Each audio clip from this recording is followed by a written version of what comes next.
All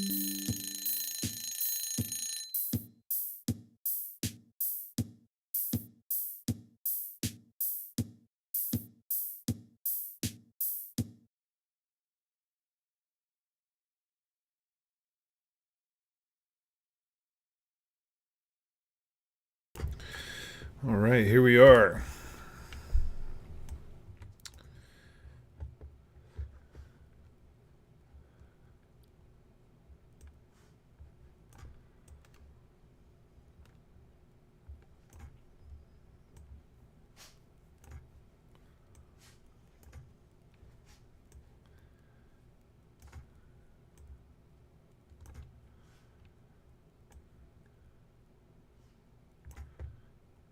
All right.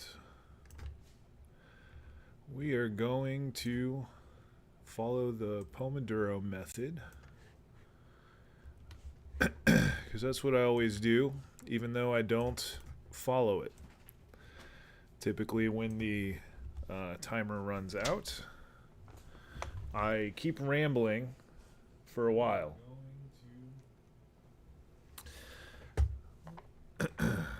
All right.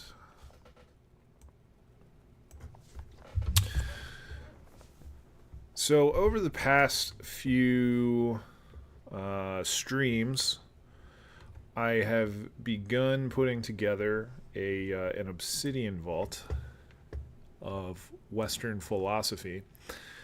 As you can see, we've been focusing on the pre-Socratics, but we've taken digressions off into Descartes and German idealism and other things. We talked a little bit about Tillich a while ago as well.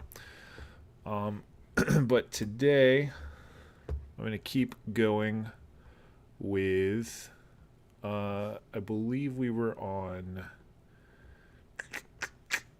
we were on Anaximander. Yes. You want to say hi to people? Come here.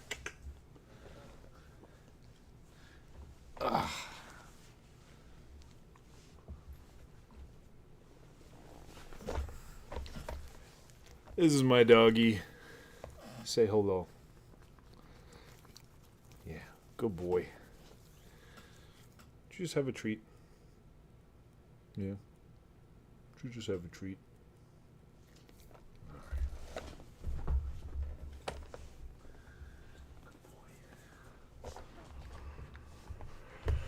Okay.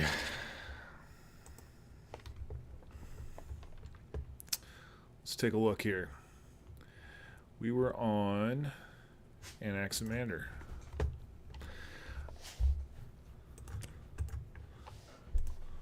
Good job, buddy. Good job, buddy. You're a good boy. So we were Aristotle, it turns out. Pretty important source for a lot of these pre-Socratic philosophers. Metaphysics 983 is where we hung out a little bit. We talked a little bit about the four causes in Aristotle. The material cause, which is the sort of stuff that things are made of. So the material cause, for example, of a table would be whatever the material is that it's made of, right? So like wood, for example, or, if you shop at IKEA, particle board. But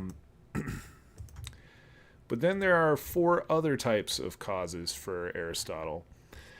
There's the material, then there's the formal, which is the design of a thing, right? So the blueprint for the table would be sort of the formal cause of the table. There's also the efficient cause, which is the sort of effort that goes into creating or bringing into existence this table. So the artisan or the manufacturer, whatever the case may be, takes the material and takes the design and crafts the material according to the design. And then there's the final cause. And the final cause is a sort of teleological cause, meaning it's the end toward which the thing is aimed. What is the final cause of a table? Well, presumably, it's to have dinner at it, or maybe play games, or whatever. The final cause of a thing is that for which it was brought into existence. The reason for its being. Now, Aristotle brings up these four causes in the Metaphysics in order to talk a little bit about the pre-Socratics, which is where we currently are. We're currently in the pre-Socratics. We've done Thales quite a bit. We finally went over to Anaximander, and hopefully we can get through Anaximander and Anaximenes in this session, maybe. In any case, Aristotle says of the Milesians that they are focused primarily on the material cause of reality at the expense of examining other causes. Cam, stop whining, buddy. It's okay. You're good. You're all right. You're okay. So, the material cause for Thales was water. This is a little clip from this is from Aristotle's Metaphysics, where Thales, the founder of this school of philosophy, says the permanent entity underlying all of reality is water. Right? Now, if we go to the other Milesians, when we look at Anaximander, for Anaximander, the material cause of things is the apeiron, which basically translates to infinity, right? The unbounded, the boundless, the infinite. Aristotle sort of makes a reference to Anaximander in the physics, not the metaphysics, in the physics, where he starts to argue against actual infinity. If you'll excuse me for 30 seconds, I'm going to try to get my dog set up with a treat here so he will be happy. 1 second.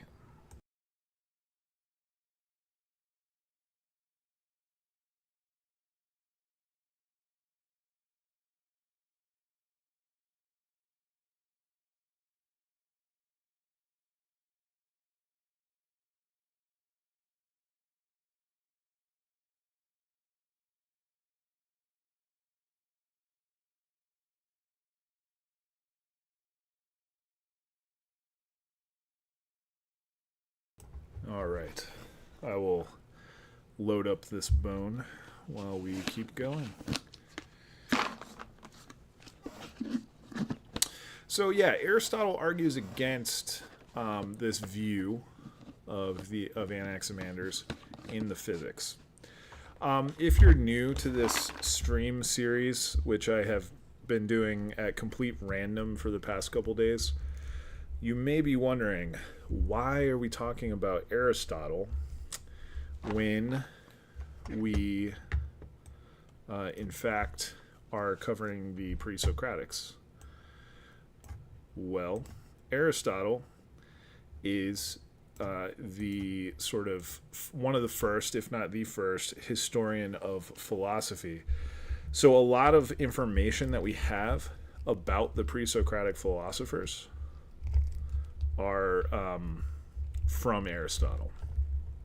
Now, we do have fragments and things from the actual pre-Socratic philosophers. Here you go, buddy. Okay. We have fragments and things. We especially have a lot of fragments from Heraclitus. But a lot of what we have from the pre-Socratics comes secondhand.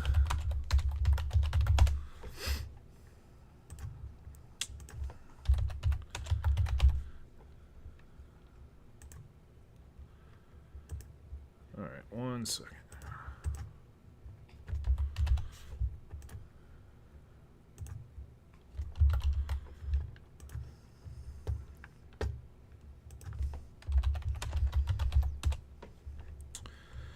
Okay, I see in the chat we have a question about even Arabic. Unfortunately, I am not great on Arabic philosophy, so I can't really speak to that very well. I would like to be. I need to do more reading on it, but I can't really cover with any degree of competency much Arabic philosophy at all. You're asking about Dionysius. Is he a pre-Socratic? Do you mean pseudo Dionysius, the theologian, the guy who wrote the divine names and things like that? If you do mean pseudo Dionysius, no, he was not a pre-Socratic, but he was like a Neoplatonic Christian theologian, philosopher. You know. In that period, so I actually have a pretty good textbook. Let me grab it real quick. Hold on.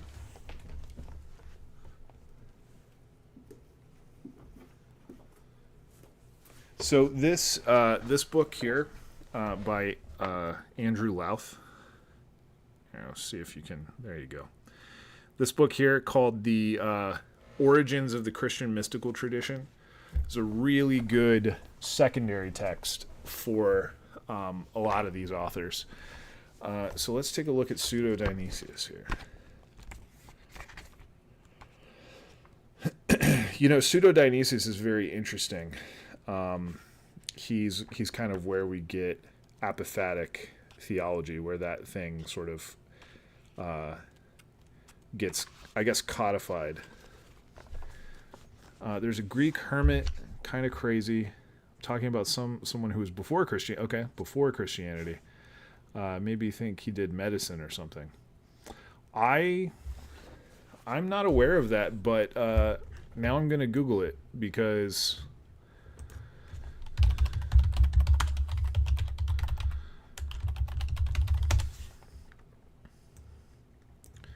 now I'm interested. Okay, so I see Dionysius of Miletus.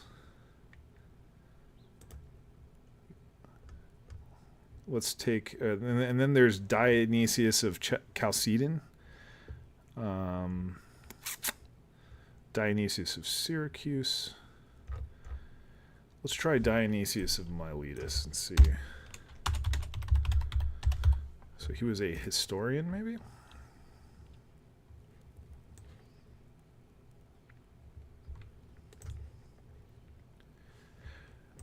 Well, whether you misremembered his name or not, it has led me to something a little interesting.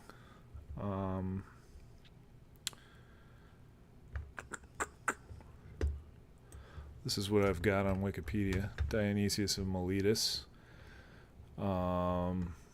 Yeah, but I'm not familiar with the guy who you're talking about. But if you remember his name, please drop it in the chat. We'll take a look at it.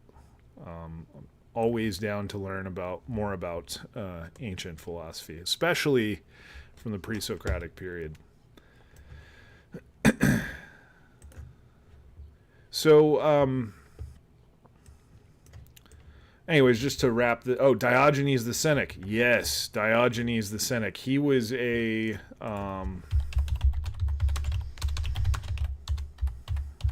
he's a very interesting philosopher. Yes. Here we go. This is Diogenes of Sinope. So yes, he was an ascetic. He was kind of a legendary figure. Cynicism is one of those Hellenistic schools that you don't hear as much about. Usually these days you hear more about Stoicism and Epicureanism. Those are the two I hear most often discussed. But Cynicism is a very interesting, very radical school here. I'm not super well versed in Diogenes, but that's what these streams are for, is sort of building this map out. So let's see, 413 to 403 BC. I think that was going to be, let's see, what was...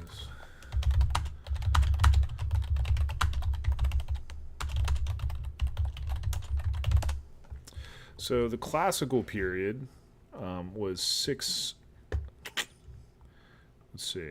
Ancient Greek philosophy begins at the 6th century. When does the classical period start exactly?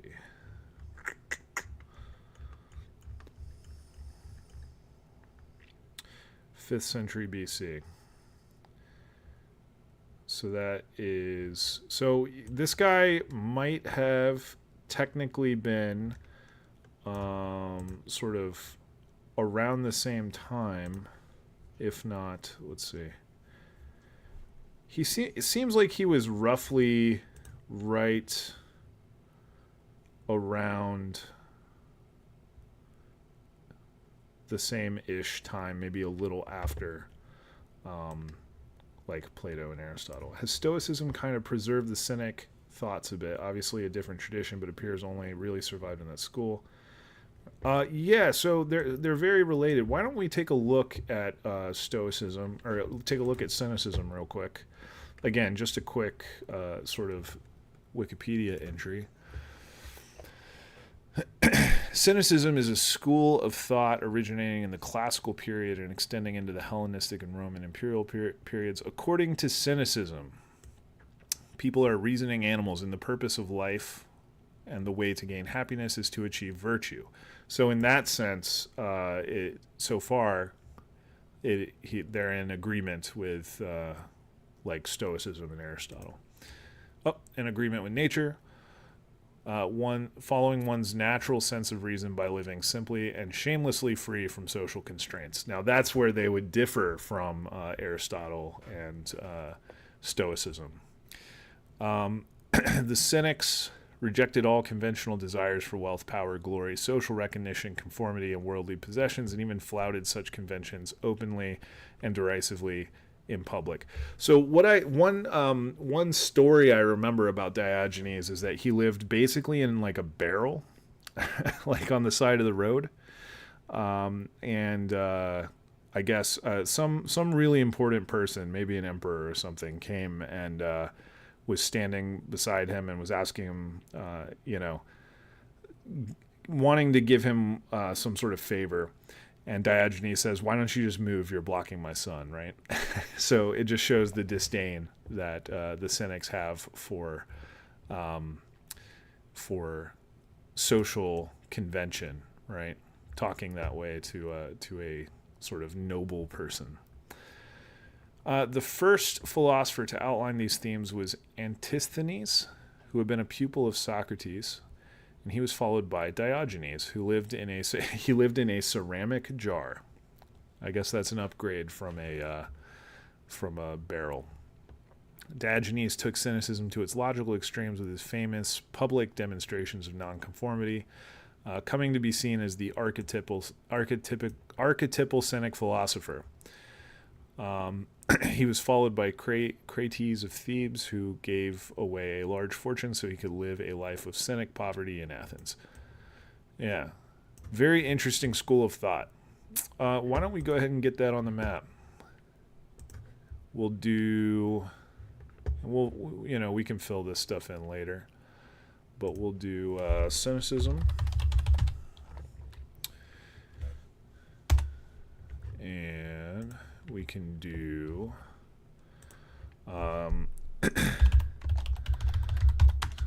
Diogenes of what do we say, Sinope?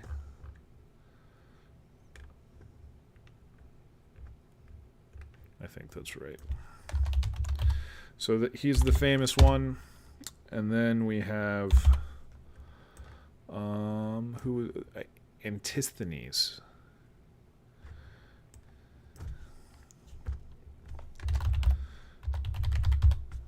He is the founder and a pupil of Socrates. All right. Hey, that's cool. We've got a new node over here. Cynicism is going to be tied to Hellenistic schools. So we'll include cynicism. And this will also include Stoicism. No. Why did it do that? And Epicureanism.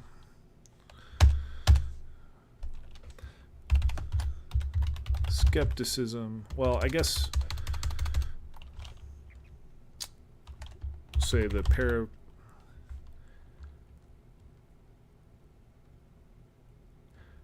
Yes, Wikipedia can be shallow sometimes. That's a good question, how to start approaching philosophy. I actually was doing a little talking on that earlier and did a little thinking, and I have a good answer. I think that's good for right now. So when you actually want to do philosophy, obviously Wikipedia is inadequate as a source for thinking deeply, right? It is inherently a sort of cursory, it's an encyclopedia, right? The reason I'm going through, I'm using Wikipedia is I think Wikipedia is usually a fine place to start, to just get your bearings in terms of the historical landscape. And what we're doing right here is just trying to build a kind of a map of philosophy. And so we don't need to get into a ton of philosophical detail just yet, although we will and we can deep dive into certain things here and there depending on what chat wants to do. But I kind of recommend sort of oscillating back and forth between a very broad history of philosophy, which is kind of what we're doing here, just to build a sort of framework to understand any particular text is in the history of philosophy, right? So this follows something called the hermeneutic circle. However, how do you get in the nitty-gritty? That's kind of my question. Yeah, very good. So the way that you get in the nitty-gritty is you read a history of philosophy, whether it's on Wikipedia or some other sort of source, and you find an idea or a thinker that's interesting to you, and then you go get the primary text and you just read it yourself, and you note down any questions that you have, and you note down any connections that you make between the text that you're reading and the wider history of philosophy. So, for example, this book right here, The Five Dialogues, is a really good place to start. And essentially what you want to do is have sort of a general framework, whether that means just reading just a Wikipedia page on the history of Western philosophy. Maybe read a page on, like if you're doing this, maybe read a page on Plato.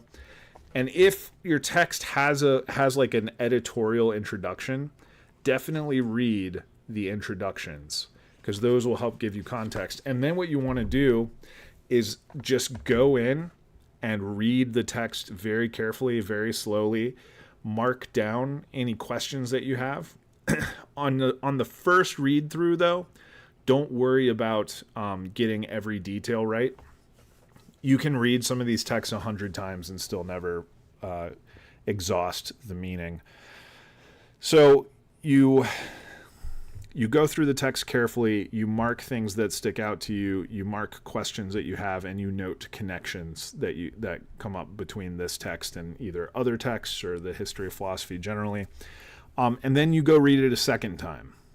And this is just how philosophy works. You have to read multiple times, and then when you return back to looking at the history of philosophy, you will have more context for that history of philosophy based on the text that you read. And then as you study the history of philosophy more, you'll have more context for the texts that you read. This is something called the hermeneutic circle. I'm going to make a note here, and I'll probably delete it later. But essentially, the idea of the hermeneutic circle is that you have a preconception of whatever it is you're about to read. So, for example, if you've never read Plato before, and you come to these dialogues, when you open up this book, you still have some kind of idea of what it might be about, right? Even if all you know is that Plato is a philosopher, you have an idea of what philosophers do. It might be a wrong idea. It might be, and it might need to be corrected, but the only way you're going to correct your idea is from reading the text itself. So you have a preconception, which enables you to read the text. Reading the text enables you to modify your preconception. And you just read over and over in this cycle for a long time. And one day you'll just realize that you have a pretty good grasp on things. Watching from Bangladesh, hello. Hello from the United States. In my mind, Eastern philosophy makes me think of dharmic religious philosophy. Obviously, not everything is religious, but usually there's some of that going on. Then when thinking of Western philosophy, you think of Greeks and later Romans, even some sense modern philosophers like Descartes. However, where is... So is Islamic philosophers under Eastern or Western philosophy? Is that your question? Because many of them base their understanding in Abrahamic religious milieu based on their understanding of Plato. Yeah, so Arabic philosophy is real interesting. Again, I don't know a ton of it. I don't know how it would be classified exactly. I mean, Western philosophers tend to see them classified as Eastern. I wonder, I mean, we would probably call it like Near Eastern maybe, but like, I wonder how much of that is just that a lot of Western philosophers like don't have, for example, the language skills and the sort of context to interpret philosophy from that region. So maybe they just classify it as Eastern so that they don't have to deal with it. But the reality is that Arabic philosophy is enormously important for Western philosophy because it was Arabic philosophers who preserved Aristotle. And it was through their the West's interactions with Arabic philosophers in the medieval period that they actually recovered Aristotle, and then Aristotle became hugely influential for the like Thomas Aquinas, scholasticism, the Catholic Church, stuff like that. So the truth is that Arabic philosophy and like European philosophy are really intertwined in a lot of ways. And for me, the reason I don't go into it much is just because I haven't had a chance to really work through it, and I would like to. So maybe I should. Yeah. Okay. We're here at our first break. I think I am going to take just a couple minutes. We don't need to do a full 5 minutes. Can we bump it down? Let's do like, I don't know, I'll come back in like 3 minutes or something, and then we'll keep going. We can talk a little more about the hermeneutic circle and kind of like how I would approach studying philosophy from scratch. and then we can keep going on the pre-Socratics if we have time. So I'll put our little timer on here.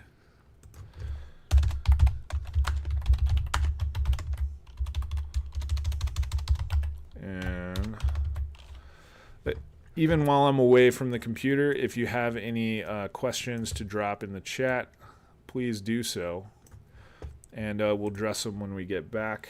Exotic Red Tadpole, thank you so much for all your interactions in the chat so far. I'll be back in just a minute.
All right.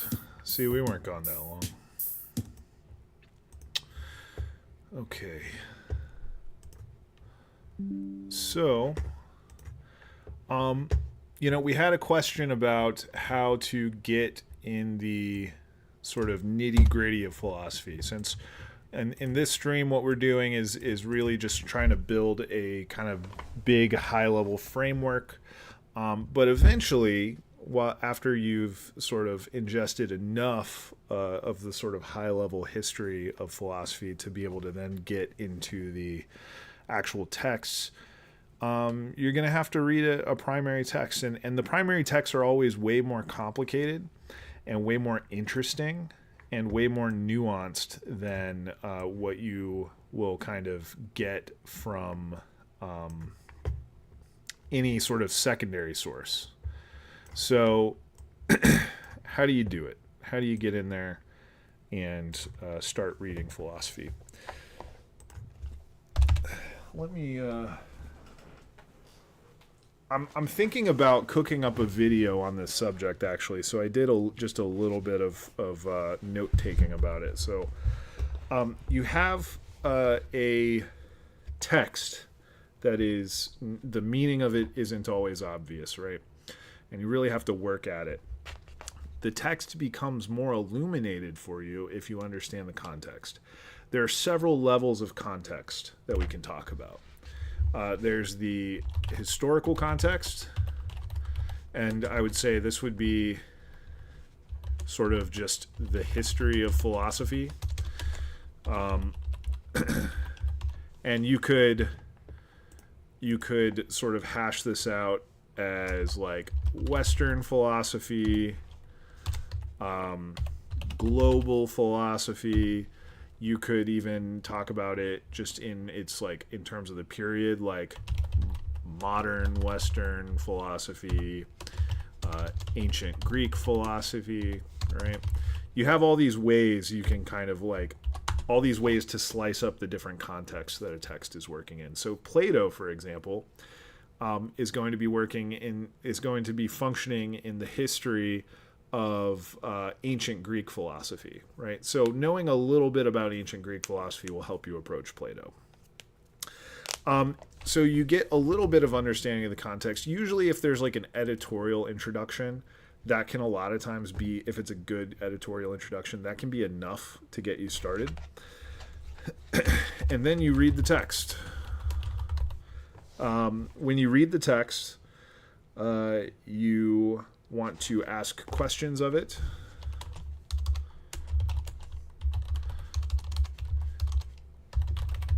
And you want to make connections.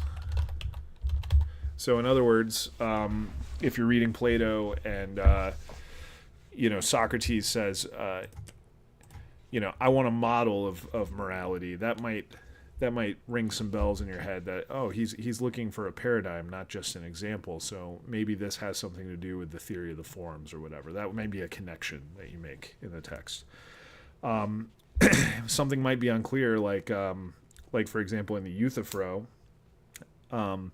Red Tadpole, if you want, if this is something you would like, if you're still watching, we could read a little bit of like the Euthyphro just as an example of how to do this. Just let me know if that's something you want to do. Otherwise, I'll just keep going at a high level here. So yeah, get a gist of the history. You also want to get a gist of the authorship. So you have the historical context, and then you have the context within an authorship.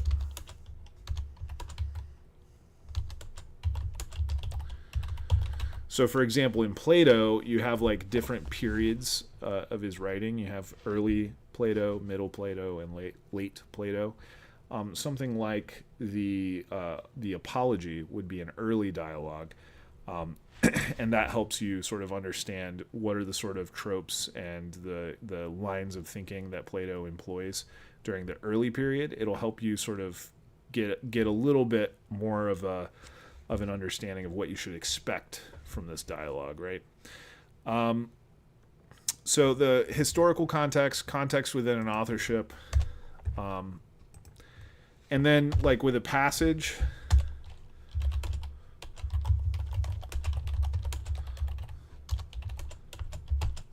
context within a text, right?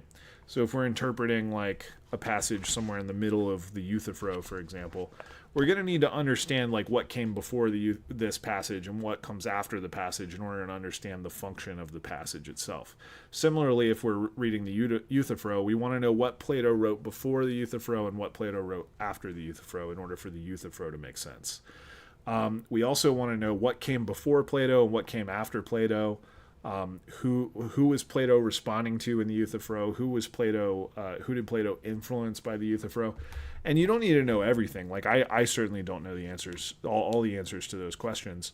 But the more that you do know, the more meaningful the text will become, and the better you'll be able to sort of answer questions about the text. Does that make sense? Let me know if you want any more thoughts on that. Now, the hermeneutic circle is not like, it's not circular in the sense of a circular argument, right? Circular arguments should be avoided. But it is a circle in the sense that you're constantly going back and forth between wider context and sort of getting in the nitty gritty, as we say. All right. I'm going to put this over here. Okay. So we're on the Pre-Socratics. We're on Anaximander. Like I said, Aristotle is a is an important source for our understanding of the pre-Socratics. So what was Anaximander all about? Anaximander had this idea of the apeiron, which is essentially what we would call infinity, right? The unbounded, something that doesn't have limits. And things come into being out of this infinity, and they go out of being by going back into infinity, right?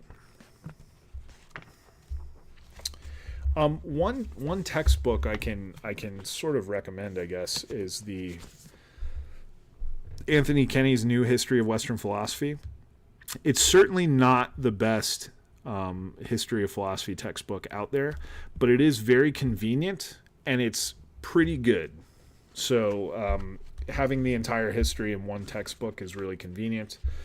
I keep a lot of notes and stuff in here, and I kind of use this as a reference to organize my historical thinking. The standard is a guy named Frederick Copleston. We actually went through some of his right here. Frederick Copleston, The History of Philosophy. You can't beat this, and it's all for free on Internet Archive. But it is 9 volumes, so it's a lot more exhaustive. Okay. Anaximander. So he left behind one book on nature. So let's go ahead and get that down in our little chart.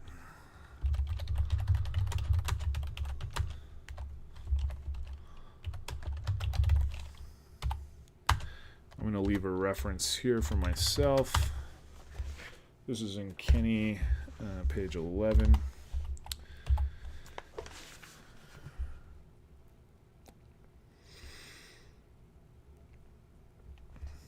He taught that the earth was cylindrical in shape.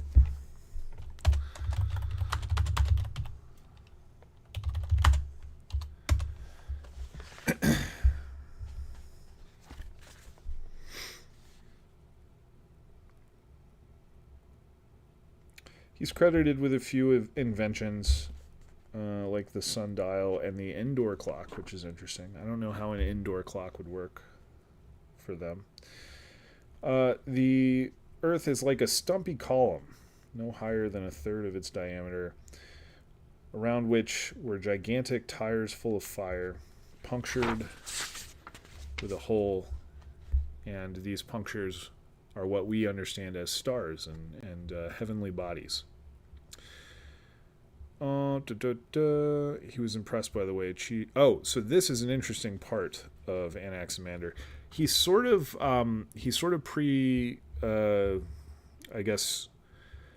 prefigured some evolutionary biology. So this is an interesting little aspect of Anaximander here. He was impressed with the way that trees grow and shed their bark. This is from Kenny. He used the same analogy to explain the origin of human beings. Other animals, he observed, can look after themselves after birth, but humans need a long period of nursing. So if a human had always been as they are now, the race would not have survived.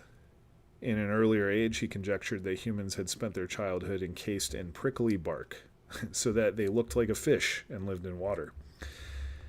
At puberty, they shed their bark and stepped out onto dry land into an environment in which they could take care of themselves.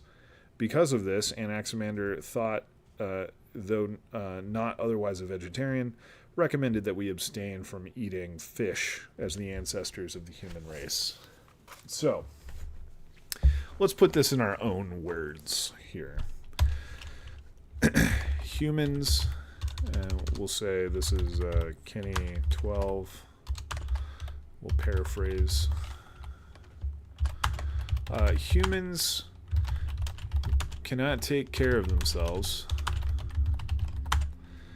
at birth. So if humans have always been like we are now, we wouldn't have survived.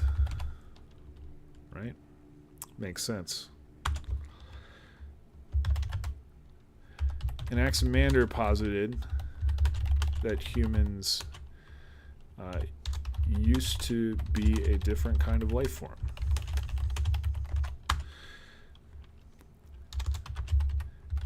Encased in bark, resembling a fish, and living in the ocean.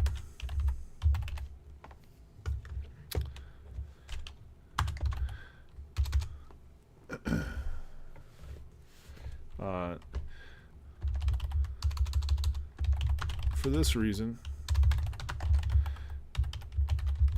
Anaximander recommended not eating fish, since they are the ancestors of humans. Now this factoid comes from the KRS 133 through 7. Let's take a look at that. I actually have never gotten much into the primary text of many of these pre-Socratics. What are we doing? KRS 140.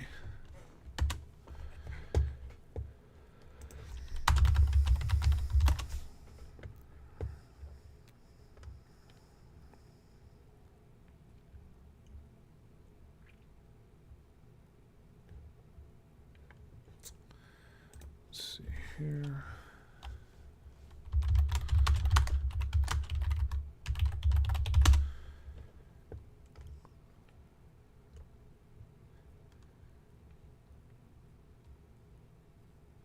So let's take a look. Let's see if we can find the pre-Socratic philosophers in maybe Internet Archive will have it.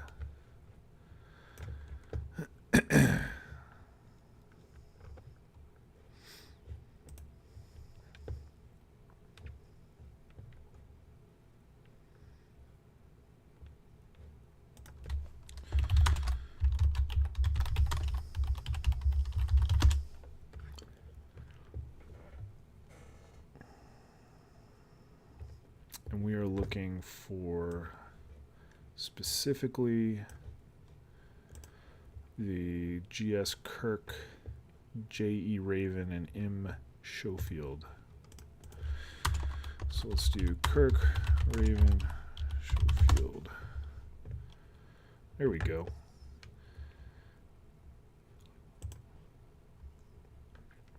Can always count on Internet Archive.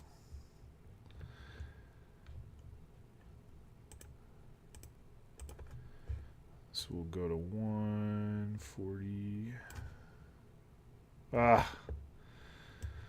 We got a limited preview. Dang. That's all right. I always try to check my sources. Maybe on a different. Maybe I'll find this text somewhere else at some point. Okay. So. Anaximander said that we used to be a different kind of life form. We were like a fish covered in bark before we shed our outer casing and stepped onto the land. Anaximander's cosmology is, as Anthony Kinney says here, it's more sophisticated than Thales in several ways. He does not look for something to support Earth. It stays where it is because it's equidistant from everything else, and there's no reason why it should move in any direction. So Thales said that the Earth has to rest on water, and here Anaximander is saying, no, the Earth is just at the center of everything, so it doesn't have any reason to move, right? For Anaximander, the first principle of infinity too is more abstract, and so it's a little more philosophically sophisticated.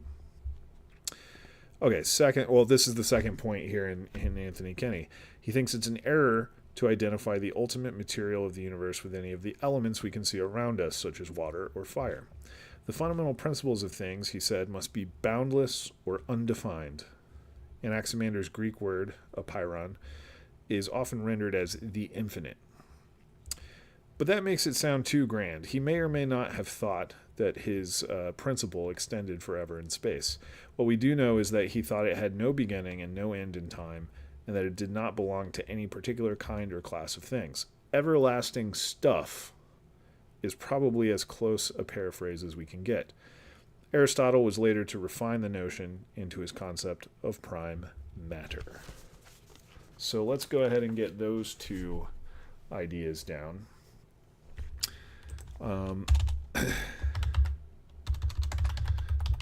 Anaximander improves on Thales in a few ways, according to Kenny. Number one,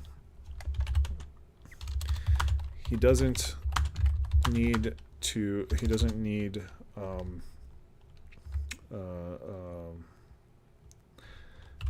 posit anything to support the Earth. Instead, Anaximander holds that the Earth is at the center of all things, and therefore it doesn't need to move. Two, he refuses to identify the ultimate principle. And the Greek word here for ultimate principle is the, we'll say the arche. And arche is just kind of like sort of the origin, the first thing, right? So a lot of these pre-Socratic philosophers were looking for an arche, a singular explanatory principle for the material of reality. He refused to identify the ultimate principle with an observable element, like water, fire, air, earth, etc., and instead invoked,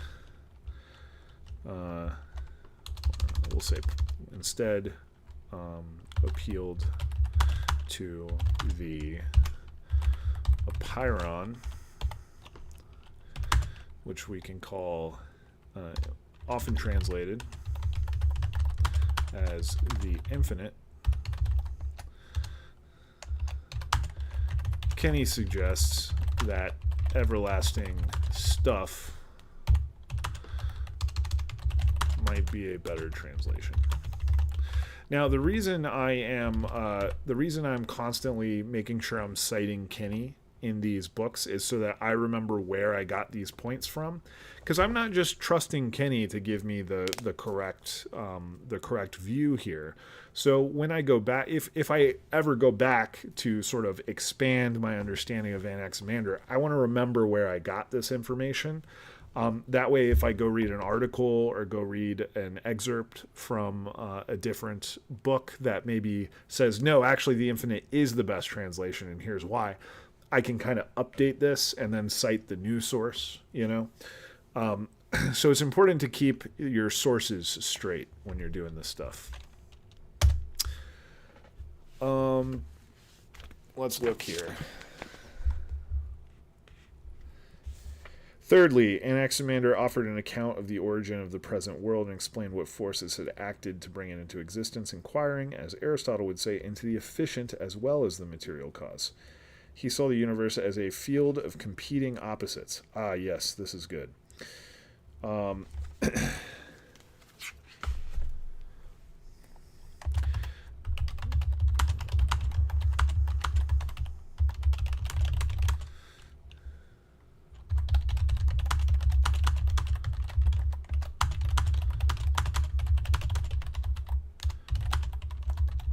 So Anaximander also gave an explanation for the efficient cause of the universe. The world is a field of competing opposites. So these opposites will be like hot and cold, wet and dry.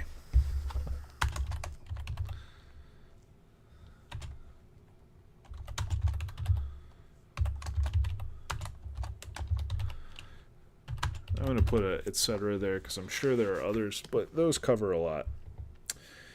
Thirdly, that's what we said, hot and cold, wet and dry. Sometimes one of a pair of opposites is dominant, sometimes the other. They encroach upon each other and then withdraw, and their interchange is governed by a principle of reciprocity.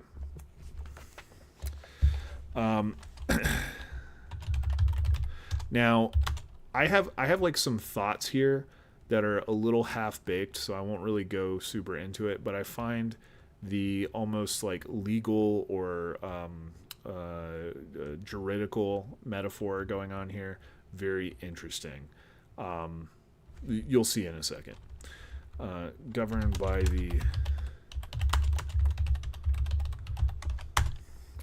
the principle of reciprocity. One opposite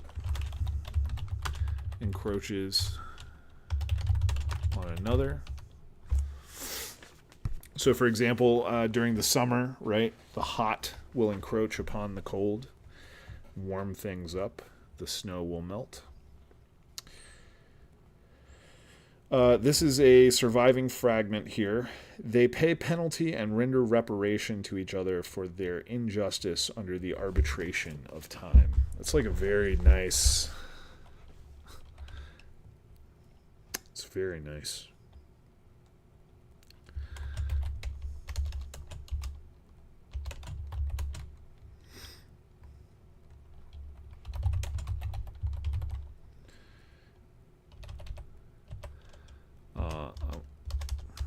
I'm going to go ahead and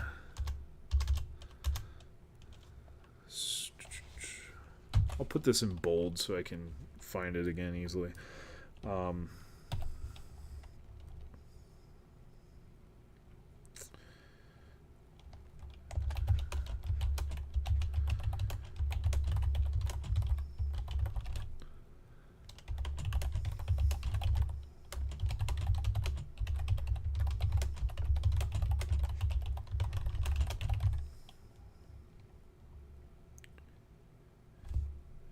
We'll go.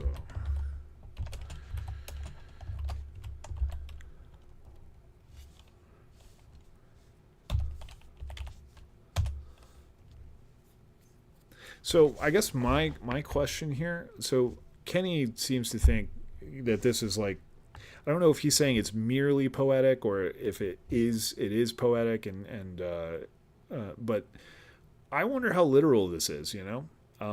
I wonder if there literally is a kind of back and forth of justice in the natural world for Anaximander.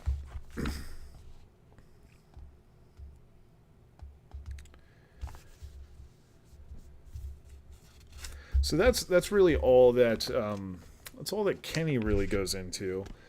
You know, I have some more sources on Anaximander from a class that I taught that I might see if I can go find at some point. But I think this is enough to get started.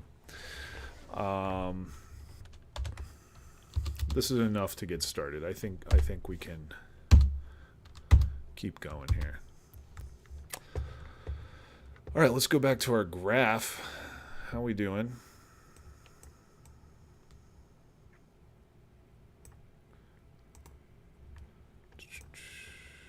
So here's the pre-Socratics. Where is our Anaximander? We have the Milesians. Anaximander. Oh, you know what I should have done?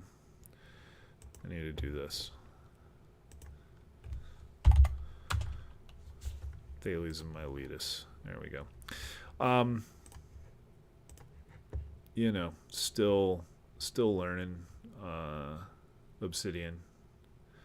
Now, did that leave a random Thales note hanging? It doesn't look like it did. One other thing I need to learn how to do in this in this program is how to do tags.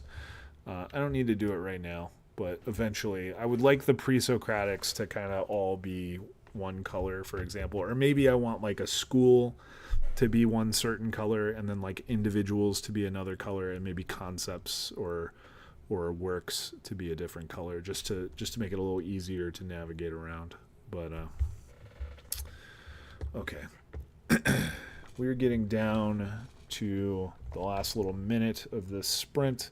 So let's go ahead and set ourselves up for Anaximenes.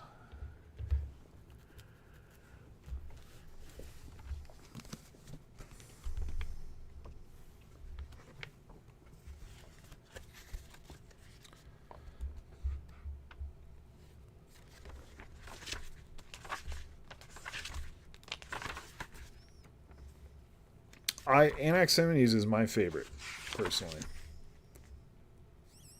of the Milesians at least, and you will see why.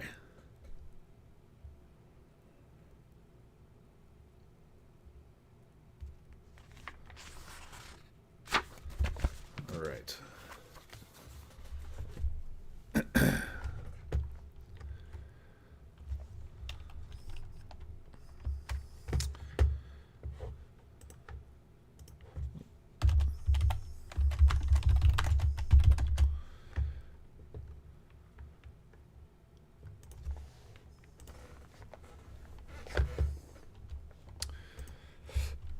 So we'll go ahead and say the RK was air.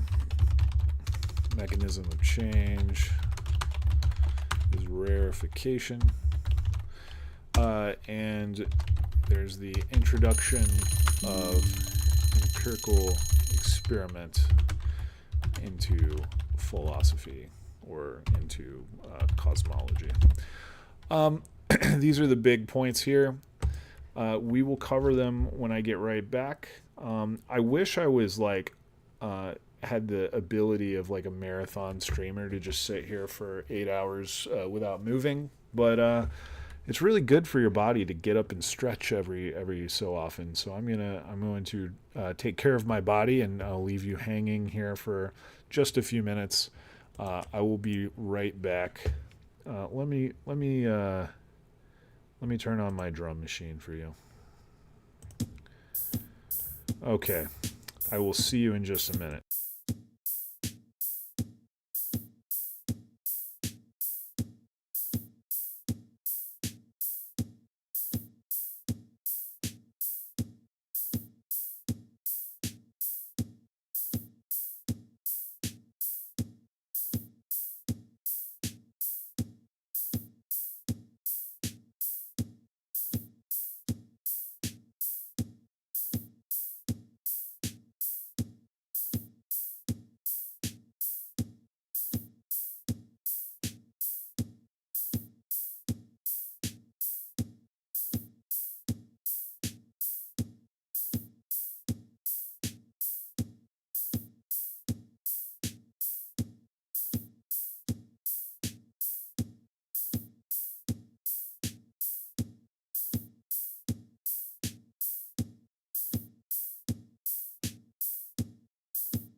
All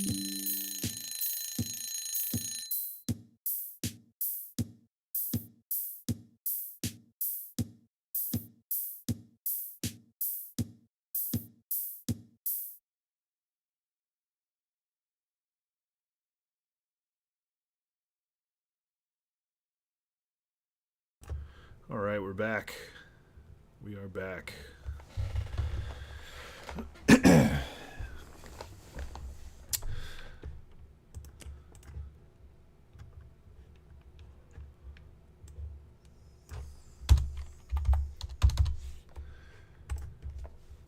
Let's look at Anaximenes.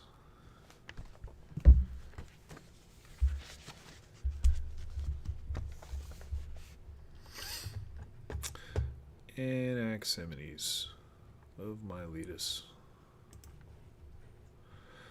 All right, starting to get a little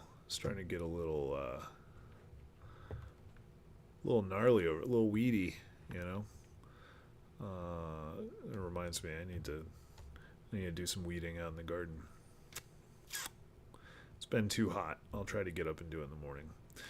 So the Milesians here. We have Anaximenes, Anaximander, Thales. Thales was first. Anaximander was Thales' student. And then Anaximenes followed after. So let's take a look here. Anaximenes was a generation younger than Anaximander.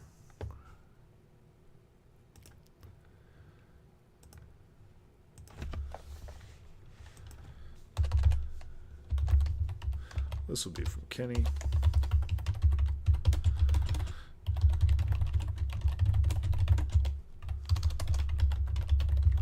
All right.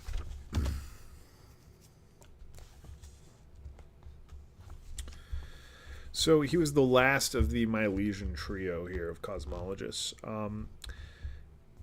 So, Kenny says that there are some ways he's closer to Thales than to Anaximander. I think it's pretty obvious that, it's very easy to read this kind of line here as Thales positing an elemental arche, right? Saying water is the material source of the universe. And then you get a step up in sophistication with Anaximander, who says that the infinite, or the sort of eternal stuff, if you want to call it that, is the material cause of the universe. And this principle is a little more abstract, right? And therefore a little more philosophically sophisticated. Anaximenes, you could see him as taking a step backward, because he posits that air is the arche. So like Thales, he thought that the earth must rest on something, but he proposed air rather than water for its cushion. The earth itself is flat, and so are heavenly bodies. These, instead of rotating above and below us in the course of a day, circle horizontally around us like a bonnet rotating around a head. The rising and setting of the heavenly bodies is explained, apparently, by the tilting of the flat earth, and as for the ultimate principle, Anaximenes found Anaximander's boundless matter too rarefied a concept and opted, like Thales, for a single one of the existing elements as fundamental, though again he opted for air rather than water. So in its stable state, air is invisible, but when it is moved and condensed, it becomes mud and stone. Rarefied air became fire, thus completing the gamut of the elements. In this way, rarefication and condensation were the mechanism here. They conjure everything out of the underlying air. So you have the movement of rarefication and the movement of condensation. We'll map both of these out here real quick.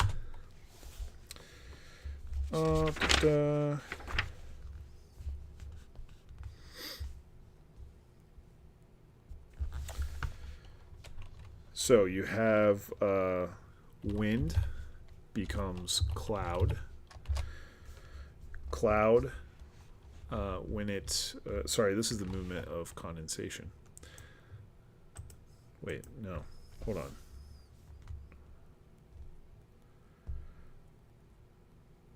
So this is condensation. Yes, so you have wind, cloud, and water. We all know this from it's the water cycle.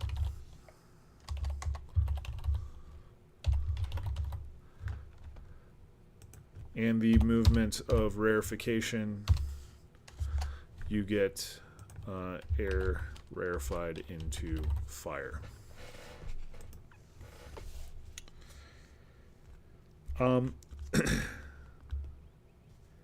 Anaximenes appealed to experience, and to experiment. An experiment that you can easily carry out for yourself. Blow on your hand first with your lips pursed, and then from an open mouth. The first time the air will feel cold, and the second time it will feel hot. And this, Anaximenes argued, shows a connection between density and temperature.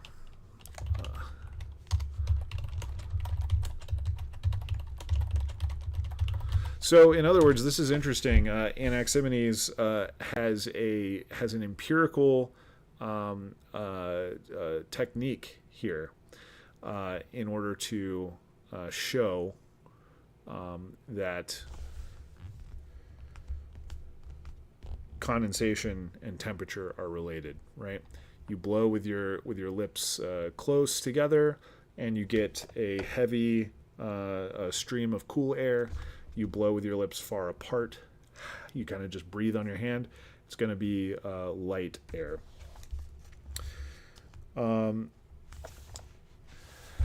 Stephen Gerard asks, what happens after death?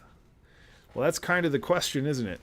I don't have an answer for you here, unfortunately. There are lots of cool theories. So I guess what happens after death probably depends on what kind of beings you believe we are, right? What do you think happens after death, Stephen? I'm curious to hear your view. Maybe we could start there. And in the meantime, I'll keep going on Anaximenes, and I'll check back in the chat to see if you've given us an indication of what you think.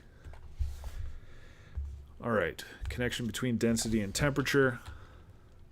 Blow with lips pursed, you get cool air. Lips wide, you get hot air. What's also interesting here is that there is now from this experiment, you get a connection between quantity and quality. This is an important insight here. What was it before birth then? Well, I mean, same type of question, right? I don't remember what was going on before my birth. Yeah, I don't know, Stephen. I don't know how to begin to answer these questions directly. I'm not sure.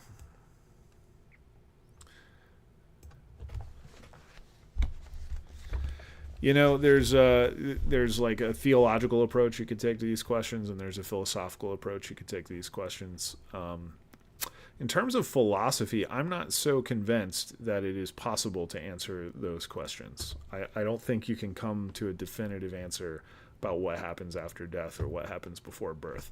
But interestingly enough, this question of what happens after death and what happens before birth was worked out really in a lot of detail by Plato. And he thought that, so we're currently working on the pre-Socratics. I think the next philosopher who's going to be relevant to this question is Pythagoras. Pythagoras believed in the transmigration of souls, meaning that sort of our souls are recycled in a endless chain of rebirth.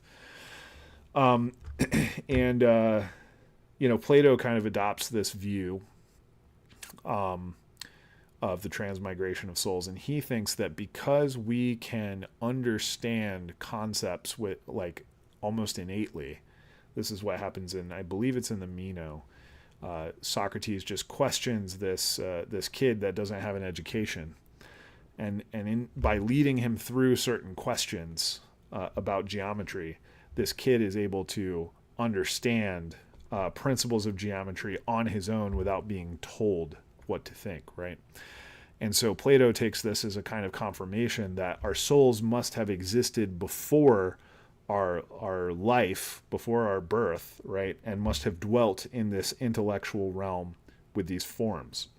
And any time that we are learning in real life, we are in fact remembering what our souls used to dwell with in the realm of the forms. It's an interesting theory, that's for sure. It's been extremely influential, obviously. The question about death is in fact the beginning of a lot of philosophizing, right? So, good question. I don't have an answer, but we should keep our eyes peeled. I'm curious, Stephen. Have you read much philosophy? Do you have a favorite philosopher or thinker who talks about death and maybe what their answers are? I'm curious.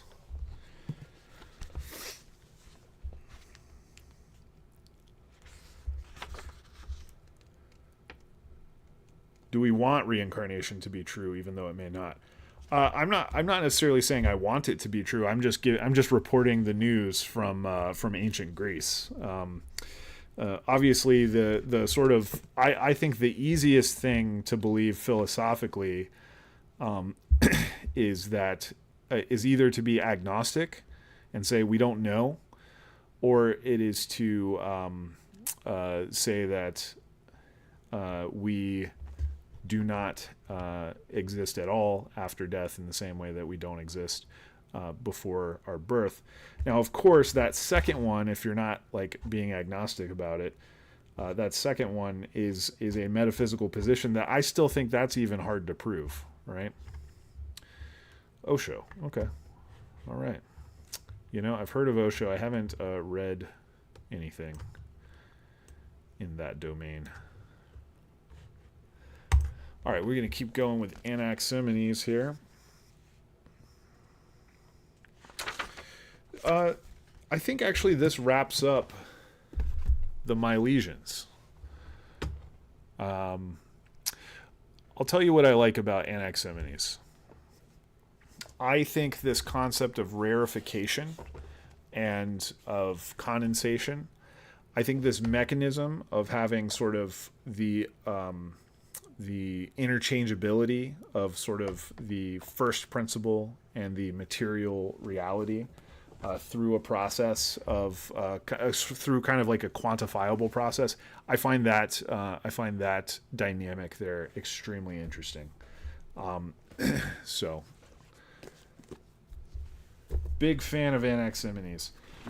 Maybe next stream I will go back and look at some of the notes from previous courses that I've taught, and I have a lot more detail we can get into with these guys. But this first sort of pass here that we've done over the last couple days on Thales, Anaximander, and Anaximenes is just kind of getting us started.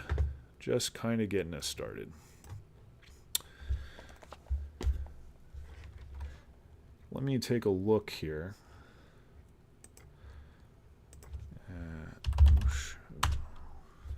Osho, Indian philosopher.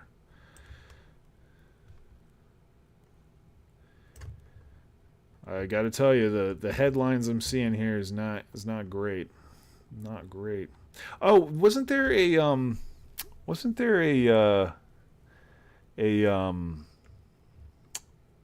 there was like a documentary on this guy on Netflix, right? So they would never become civilized or before ruled by kings from country. I don't quite know what you mean, Stephen. Sorry.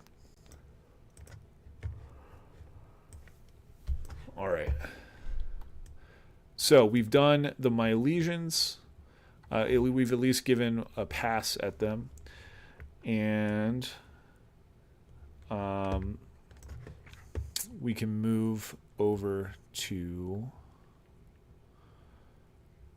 I say we move over to Pythagoras. Actually, Heraclitus. Heraclitus is cool. Wild Wild West. Yep, I think I saw that. I think I saw that a couple years ago.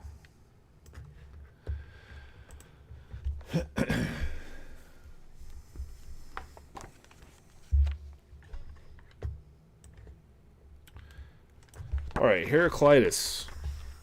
We've got 10 minutes. We can do a little Heraclitus. Heraclitus is like the quintessential philosopher of change, right? Heraclitus, I believe he was the one with the saying that you can't step in the same river twice. So I'm looking here in the Pre-Socratics, Edward Hussey.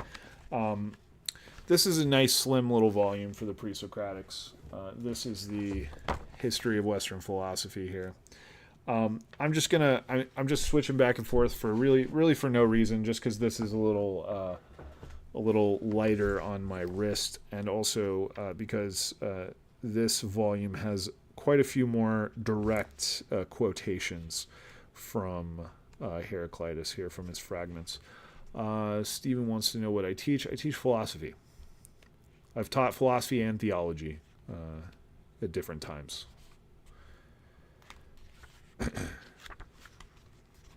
And when I teach philosophy, I usually take a very kind of like historical approach to it. So I really try not to get into what I believe about things. I try to get my students to learn how to read difficult historical texts and how to contextualize them within history and in conversation with other thinkers. That's my approach to it. Other people teach different ways. So we have the middle of the 6th century here, BC. The Ionian cities had been... I'm actually not digging this one as much. Let's go back here. Well, let's not get too personal, Stephen. If you have philosophy questions, keep dropping them in here. But I'm in the United States.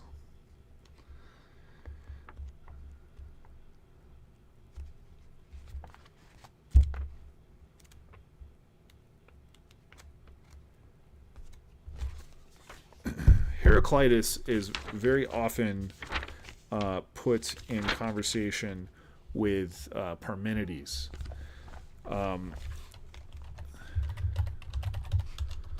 Heraclitus often sort of, I guess, pitted against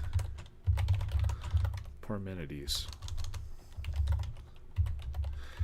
Now, the Heraclitus-Parmenides kind of debate sets the stage for a lot of future philosophical conversations.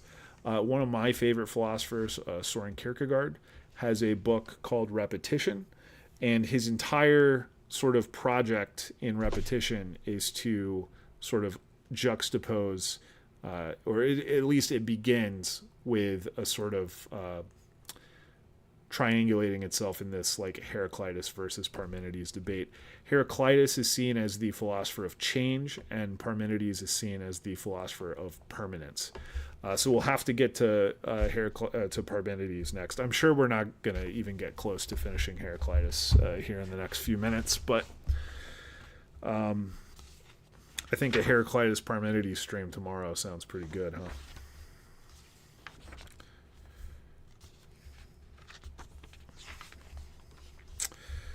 So Heraclitus was the last and most famous of the early Ionian philosophers. He was perhaps 30 years younger than Xenophanes. We haven't talked about Xenophanes. If we're going in order with Anthony Kenny, then we would have to hit Pythagoras and Xenophanes first, but I don't want to. I like Heraclitus. One thing is he didn't really use arguments. He was very aphoristic. He had what many would call a Delphic style. He spoke like an oracle. in a lot of ways, and he had very obscure, very strange kind of poetry that he wrote in.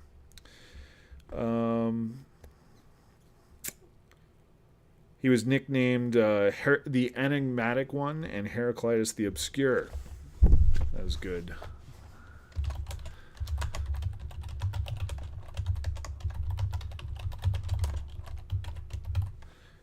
So this is going to be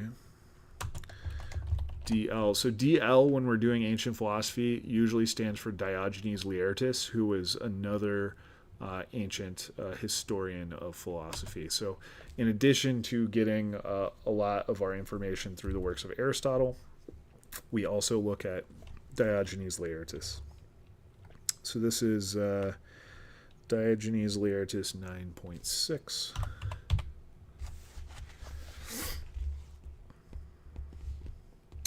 He wrote a 3-book treatise on philosophy now lost and deposited it at the great temple of Artemis. People could not make up their minds whether it was a text of physics or a political tract. What I understand of it is excellent, Socrates is reported as saying. What I don't understand may well be excellent also, but only a deep-sea diver could get to the bottom of it.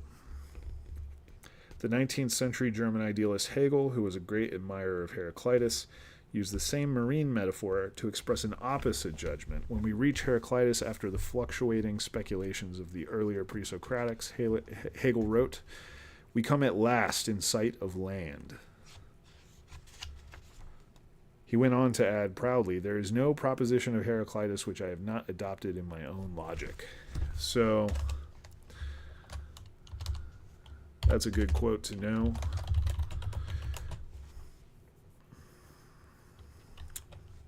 There's no proposition of Heraclitus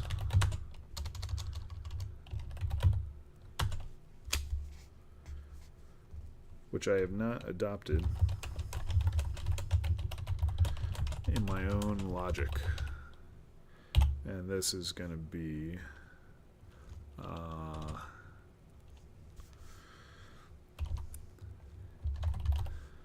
Hegel.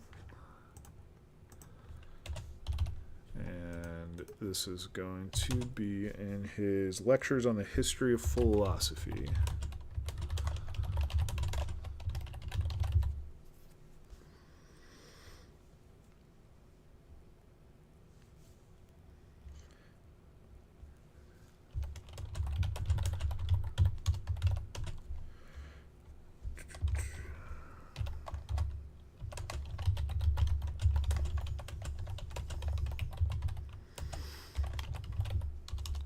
Might as well get the bibliographic information while I have it in front of me.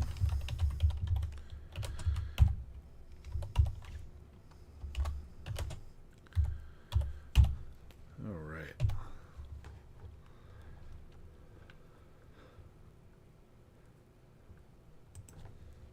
So this information is coming from Anthony Kenny. And again, this is just for my own reference, because when I come back, if I look at other sources that disagree with what I have here, I'll know where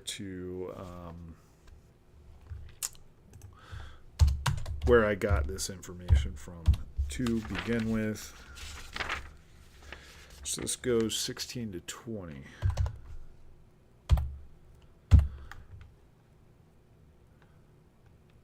All right. When can I join your next class? Well, I don't really offer classes yet online, but I might. So I am in the Mid-Atlantic over here on the East Coast. But I don't know. I've been thinking about maybe offering online classes. So if that's something you're interested in and you're serious about it, then I may indeed offer an online class in the future. I'm delighted that you're interested, Stephen.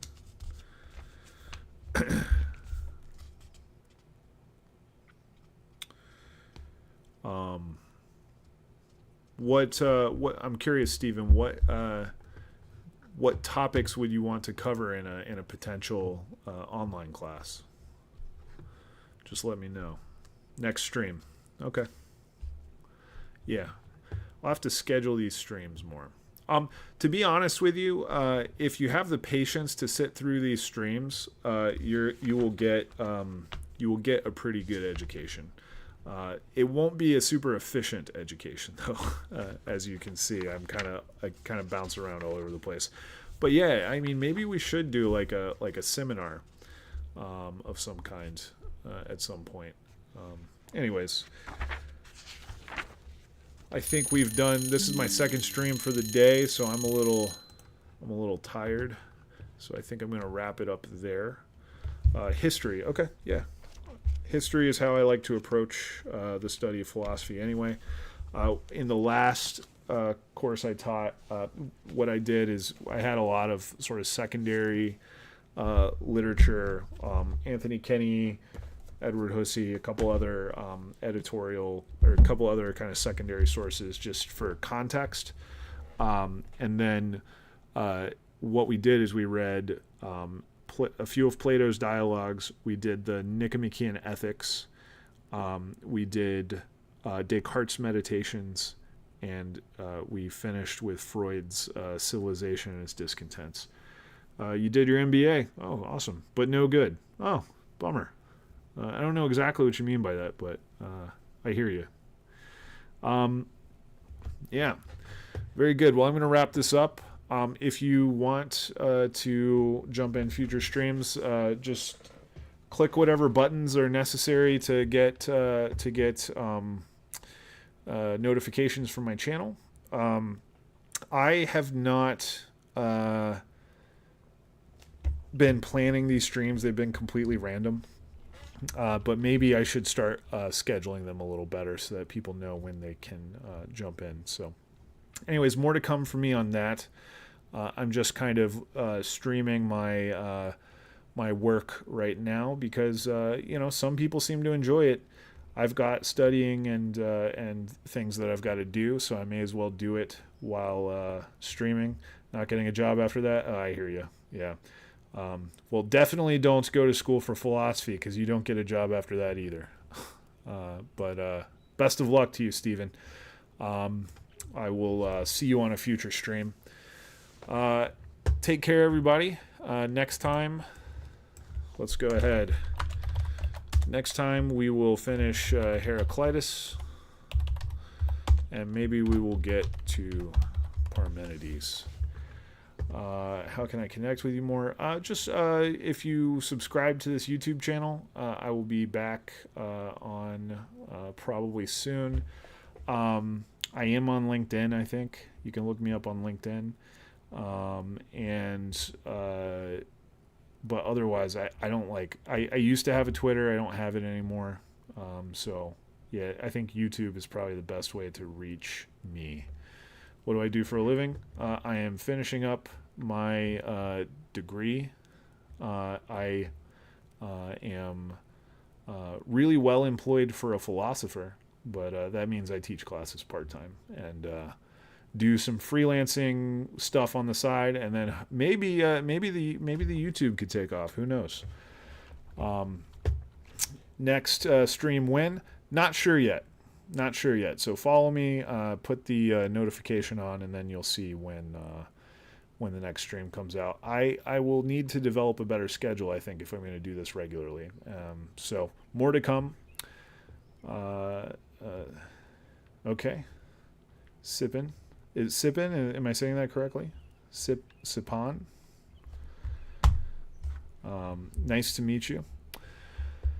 I've got to go. I got to jump off, and yeah, sure. Look me up on LinkedIn, Jacob Given. I got to run. Y'all take care, and I will see you